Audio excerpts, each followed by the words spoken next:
Welcome, everyone, to another episode 20 of Signs, Planets, and Stellar Rhythms. My name is Erik Roth, Shamanic Astrologer. I'm here today to talk about Mercury Retrograde in Gemini. So this is a timely one with May 29 through June 22nd, 2021 as this upcoming, or is this Mercury Retrograde transit.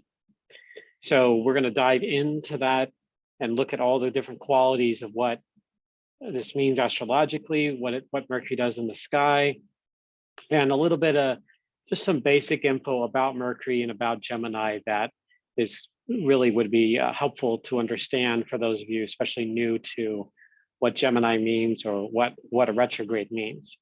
So I've got some information about that, and you know that there's a lot that I can't cover in the time of this video, because this is some of this could be certainly expanded upon and be talked about for many hours. So I'll be trying to get this in a shorter time today with Mercury retrograde. There'll be a special one here. So let's take a moment and honor all stars and the planets and all our relations and the breath of creation. We are a part of this cosmic creation, and we acknowledge and invoke that into our lives, bring it into us as we are a part of the cosmos. There's no separation between all of that in ourselves and the stars, the planets, and everything here on Earth. So we want to give thanks, be grateful for this breath of life, this creation itself, and to continue on our journey. I want to also share, I'm recording this just on this day of a total lunar eclipse, May 26, 2021. And I got to experience that. I woke up in the early morning hours before sunrise to go out and spend some time with the lunar eclipse here on the Pacific coast in Oregon. And it was amazing. And for those of you that are curious, following eclipses are something really special. And when you get opportunities to see them and connect with them, especially on a spiritual level, it's always it's always encouraged to do so. Okay, with that said, I'd like to share Mercury and Gemini. So this is a multicolored shape-shifting expression of Mercury. It is like Mercury, and it's in traditional astrology, it's kind of looked at as its traditional home. And also the other sign of a tradition for Mercury would be Virgo as well.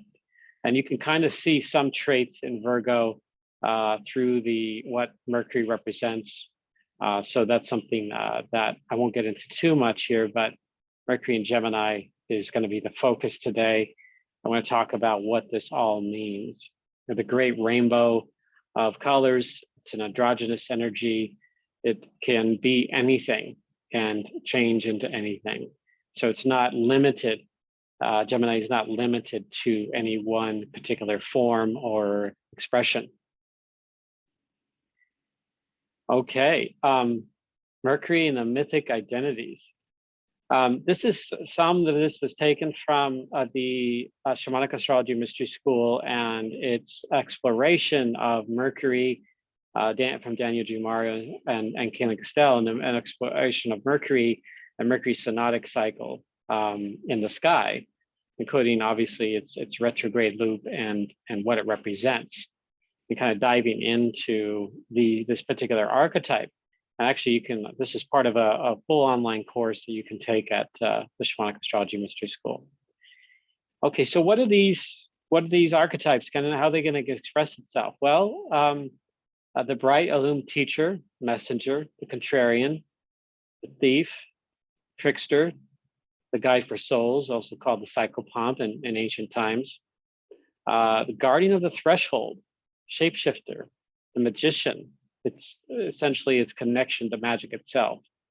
Native American Hyoka or Coyote, Kokopelli can be thrown in there as well as the archetypes of Gemini and how it's expressed itself throughout time.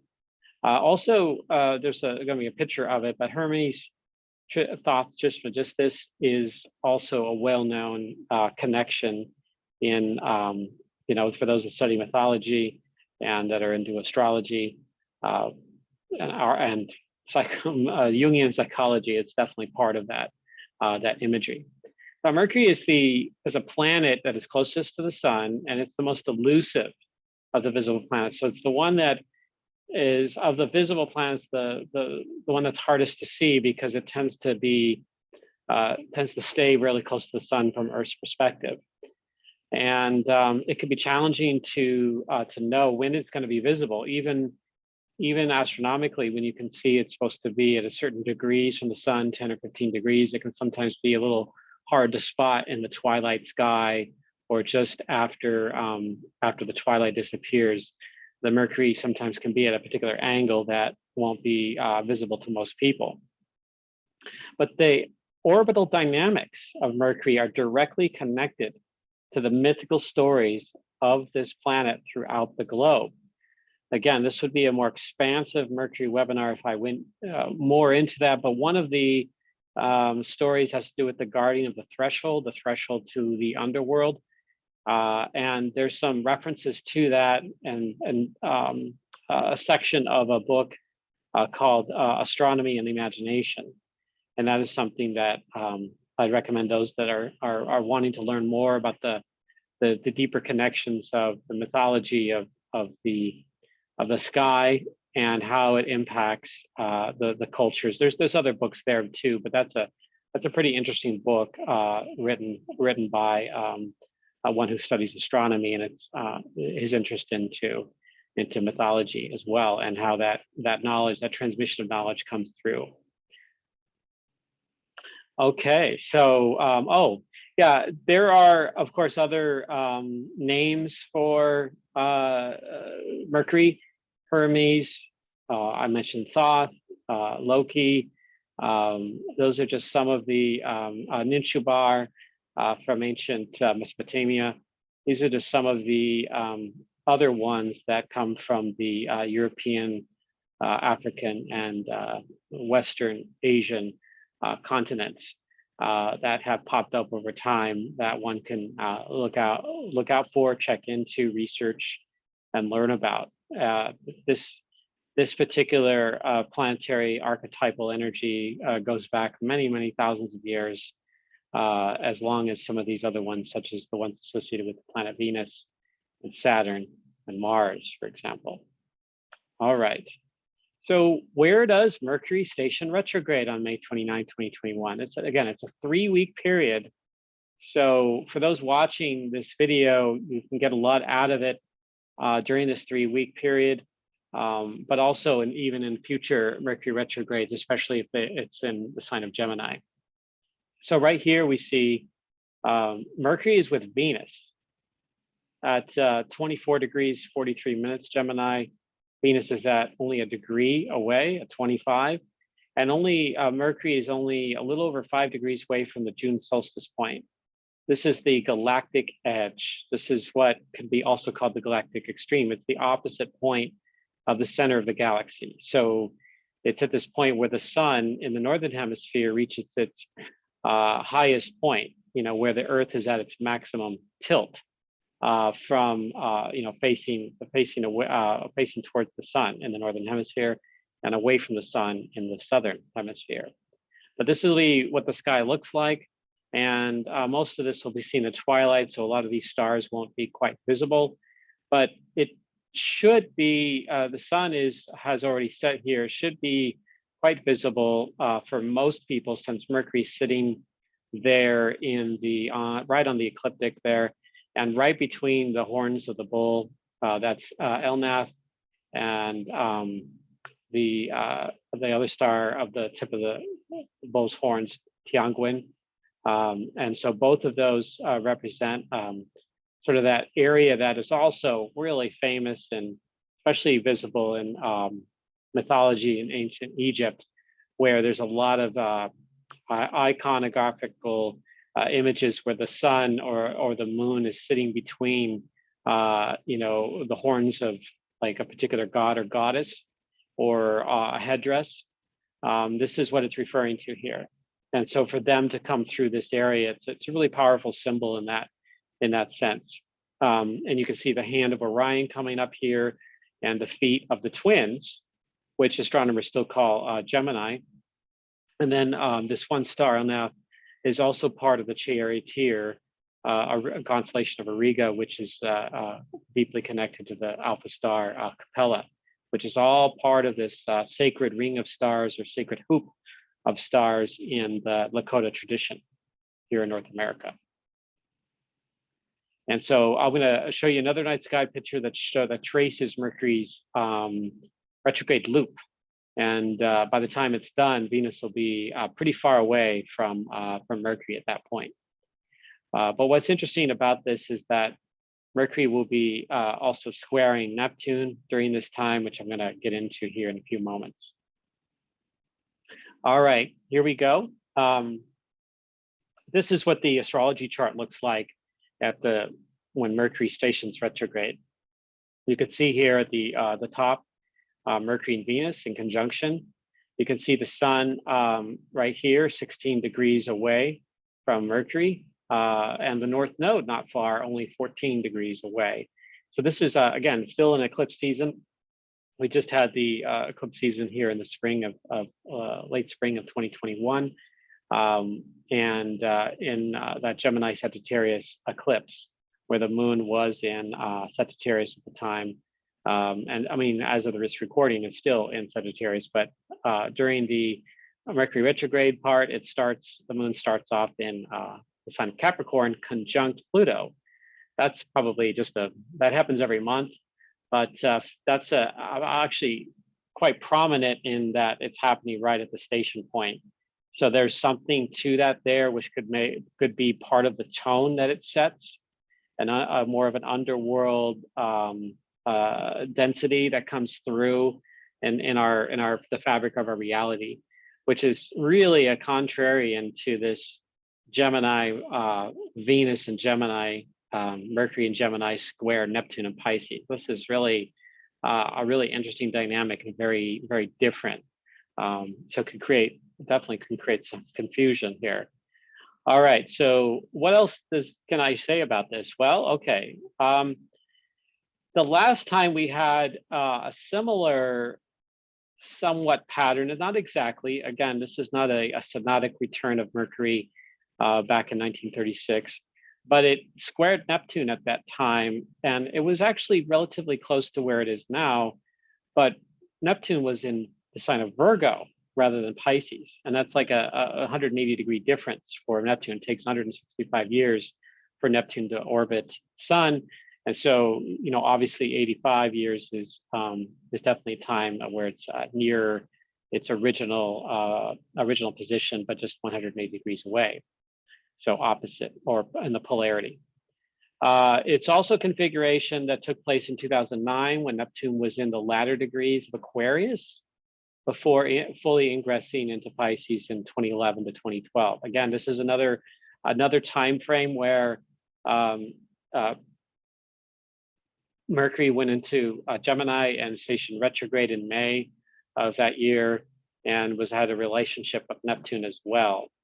So this year's aspect means with Venus and Neptune is about lifting boundaries, forms, and structures beyond the known, or beyond what is known. So it sets the tone, along with that Pluto moon conjunction in Capricorn. It sets the tone for the 3-week retrograde period for the heart and mind to meet through imagination, virtual reality, and bridging empathy and mysticism with cerebral connectivity. So this really is sort of in that creative framework of the mind, and its connection to what the heart wants.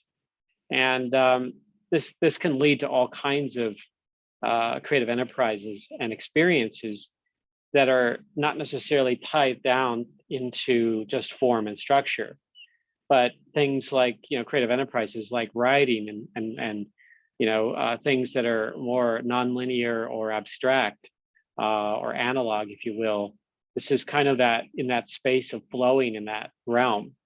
So I'm going to talk about a few other things about Mercury and Gemini here, but that's something that we can look to. And for those of you who have, planets in Gemini in this area, I know, interestingly enough, the ex-president has his son in this area too. And so this could be something where something could take place for him around this, and one could hope for the best, but the way he is, and there's going to be certain things that he will be probably completely closed off to or confused about. But for those others that have a greater connection and awareness with a conscious awareness with their creative self, with their spiritual self, this could be a good time to attend either online or in person kinds of workshops, or having experiences or classes that kind of lead a person more into letting go of, at least sort of toning down the extra responsibilities, if they're able to, spending more time away from the overload of the news cycle, or of the what they have to do every single day. So this could be just carving out some time during this period would be great, because with Neptune involved, it could dissolve certain realities that one has and or holding on to. All right, so in 2019, Cayelin Castell and I did a webinar with the Shamanic Astrology Mystery School, and that was all about retrogrades, and Mercury was part of that. And so she wrote some information on a screen share during that webinar, and I'm going to share this with you today. There's a picture of Hermes Thoth Trismegistus there, and he is the author of the Emerald Tablets. And there's a lot of magical writings that are just based on his knowledge, based on the Hermes Thoth Trismegistus figure that has spawned all kinds of magical and esoteric practices, and it's really remarkable for those that are in that area. And I read a little bit about it and talked to people about this. It's really remarkable, and he's a powerful figure from ancient times. Okay, so some of what Cayelin writes, this 3-week period could be about surrendering our limited perspectives and awareness that support rapid transformation into what she calls an overall new identity or archetypal expression. So it's letting go of something that we're holding on to really, really tightly, and using our imagination, sort of the flow of the mind and the heart and spirit connected into itself, within itself, and enfolded, and that there's no separation there, that there's a true, deeper octave that can be had with all of that. So experiencing the fluidity of time, creating new possibilities, and experiencing freedom from the constraints of linear time or 3D reality, expanding into the multiverse, where all possibilities and probabilities already exist. So this applies to really all Mercury retrogrades, but most especially, I would say Mercury Gemini in particular. Creates a magical field that uplifts and expands awareness when embracing and surrendering to the evolutionary prerogative. So there's a sort of a natural thing that the soul is doing within each of us. And at certain times we might have these experiences, and some people more than others because of the archetypes that are expressed in their chart and themselves. So this could be some interesting bullet points for people and guidance for people to show up for themselves and connect into. And I know that Mercury retrograde is famous for something else, and I'm going to talk about that here in just a moment. So how often does Mercury go retrograde? Well, typically 3 to 4 times in a given calendar year. And a Mercury synodic cycle, or what we can just shorten it to, a Mercury cycle, as it's defined in Shamanic astrology paradigm, is anywhere from 90 to 120 days. It's on average more in the 4-month period rather than the 3-month, but we've seen shorter. Certainly, there are times where it has a shorter length of cycle. So Mercury is the most common retrograde occurrence in any given year of any planet. So it happens a lot. So that if we add that up, say 3 times a year, that would be about 9 weeks, 9 to 10 weeks. And if it's 4 times a year, that can be anywhere from 12 weeks to even sometimes 13 weeks, depending on the length. So it's about 3 weeks each occurrence. So, that's 9 weeks. That's over 2 months long. And, 12 weeks would be about 3 months long. So that's a big chunk of the year that Mercury is retrograde on average. So the current Mercury retrograde cycle in the sign of the transit in the sign of Gemini is for the first time in that sign since 2015. Mercury follows a pattern of about 6 to 7 year gaps in between retrogrades. And you could trace this back to the last time where it had a little bit more of that powerful alignment with Neptune going back to 1936. So in the 30s, which was a really, obviously another powerful time. Actually, Pluto was in the sign of Cancer during that time, almost exactly opposite where it is right now. So another polarity connection of Mercury from 1936 to 2021 here with Pluto and Neptune in that way. So Mercury, again, spends an average of 3 weeks in each retrograde occurrence. And addressing the one common trope with Mercury retrograde that most people, especially that don't know much about astrology, or if they know anything about it, they either know maybe the word horoscope or they know Mercury retrograde.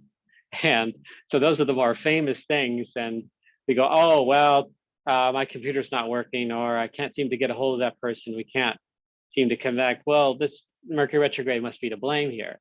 So Mercury gets kind of piled on to the catch-all of blame of everything. And I tend to come to the defense of Mercury retrograde because it can't be, there's other planets that are doing other things. There's the moon. We just had a lunar eclipse, for example, here. There are definitely some other powerful things going on each and every year in the astrological, astronomical world. And so to hoist all the burden onto Mercury retrograde, I don't think is entirely fair there. But what it's sharing is actually not just some of it, but a lot of what Cayelin wrote and what I wrote earlier in this webinar, in this video, that it's a creative time. And I look at this as it's an opening to a creative, magical process. It doesn't mean that every day you got to let go of technology, or you can't do any form of planning your future or anything like that. I tend to have a fairly good relationship with Mercury retrograde. It doesn't mean though that things don't break down. I just kind of allow for it. I allow for things that might, there's some hiccups, some gremlins in the system that happen. You just have to allow for it in some cases. Like for example, when I first created my website 10 years ago, I intentionally did it on the first day of Mercury retrograde. And so I utilized that in my own creative expression and honored Mercury and its natural orbital connection and the way we see it here with Earth and the Sun and how we view it and the archetypal expression of it. It's honoring that process. So it's going out. Mercury's going to be in the evening sky, going out in the evening, seeing if you can spot it with Venus in a few days, or on the 29th, even the 30th, you'll be able to get 30th and 31st of May, and it will later into June, it'll start to, I think it's after the first week of June, it starts to disappear from the evening sky, and then will reappear when Mercury, near the point where Mercury goes direct in around the solstice time, June solstice. So that'll be in the morning sky. So it'll be getting in between the Earth and the Sun, which I'll talk about here. Here's the Mercury retrograde loop. Mercury stations retrograde 2443 Gemini. On the 29th, it stations direct here on the 16th, and on that 16 degrees, 7 minutes, Gemini on the 22nd of June, and then this is where I call it back later into the last part of June into early July, where Mercury is now back at one of the tips of the bull's horn, Tiaguan, there, and it's actually not occulting. Obviously, on the graphic, it looks like it's covering up that star, but it's actually really right next to the star, and so that could be something. The sun won't be that close to that when it's at that point. So this may be visible in the early morning hours before sunrise. That star is not very bright, so it may be a little harder to catch. Venus won't be in the morning sky. Venus will be on the other side of the sun. We'll be seeing it, in the evening sky the rest of this year. But again, this is all happening close to the galactic edge or extreme, where the June solstice point is in the sacred hoop of stars. And that's a really powerful, area of the sky. It's one of the most well-known, with all these prominent stars in there.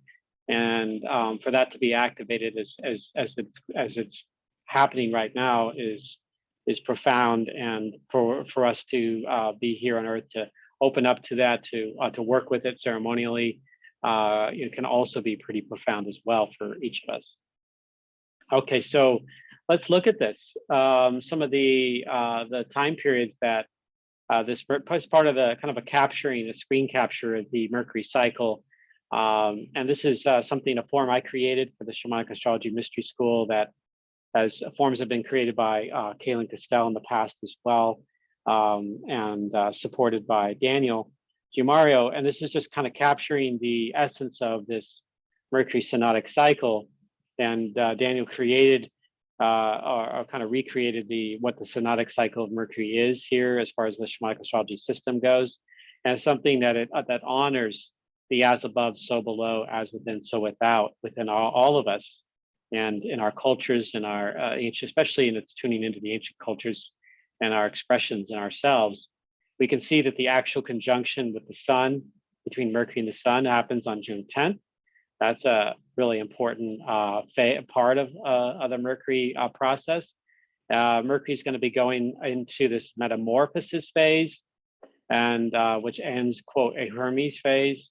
So it passes through this guardian of the threshold, which again, I mentioned before, that's at 15 degrees. Think of it as like the Mercury is being given permission to be this guardian and to meet with great mystery, and to go into the underworld to help guide souls through the underworld. But in this instance, it's actually going through the other side of that in order to go through a transformation, in order to go through a shape shifting. Because when it, earlier in May, it was in Taurus, and it had a different quote overtone. And so this next expression, beginning on June 22nd, will be the Gemini quote overtone. So again, that would be a longer video. And this cycle began the last time when Mercury was stationed direct in the sign of Aquarius back a few months earlier this year. All right, so this is just a graphic. People can, if they want to pause this like the other one, feel free to.